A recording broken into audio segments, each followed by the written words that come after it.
Hi, this is a review for the Titan bust, Star Trek Maxi bust for Captain Kirk. As we see here to begin with, it comes in a rather large box. It's well packed. The box has a lot of interesting graphics on it, including close-ups of the bust itself, and you can see the pattern on the Starfleet symbol here is very similar to the new movie.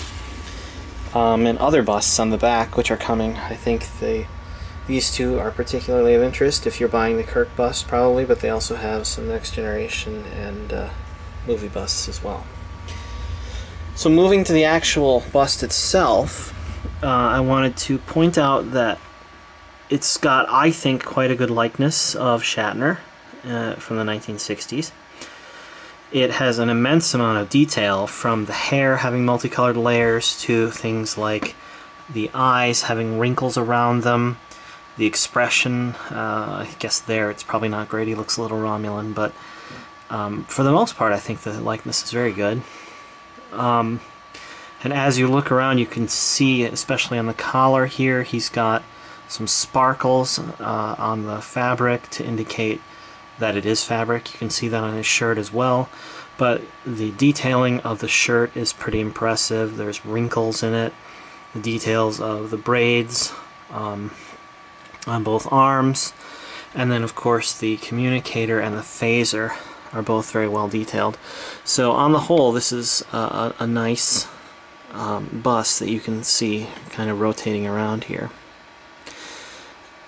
In terms of size, it measures 8 inches from the base to the top of the head.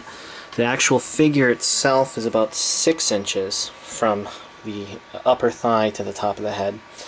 This makes it slightly smaller than a Star Wars bust by Gentle Giant, because theirs is 6 inches from the waist to the head. So I'll take it over here and show you a comparison with the Stormtrooper bust.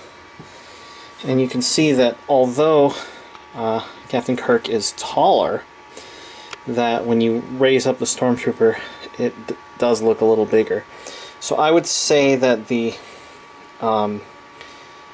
Titan merchandise busts are probably a 1/7 scale rather than a 1/6 scale. They just happen to have a taller base. But they look quite nice on a bookshelf. For example, I have mine here next to the Art Asylum Enterprise and some Star Trek books. He looks great. He can be, in an action pose or just kind of, well, I mean, he's always in the same pose. But he looks good next to the Enterprise, and I look forward to the other busts in the series. I would highly recommend this bust if you're a fan of the original series, and I think the others are going to be great too. Thanks for looking.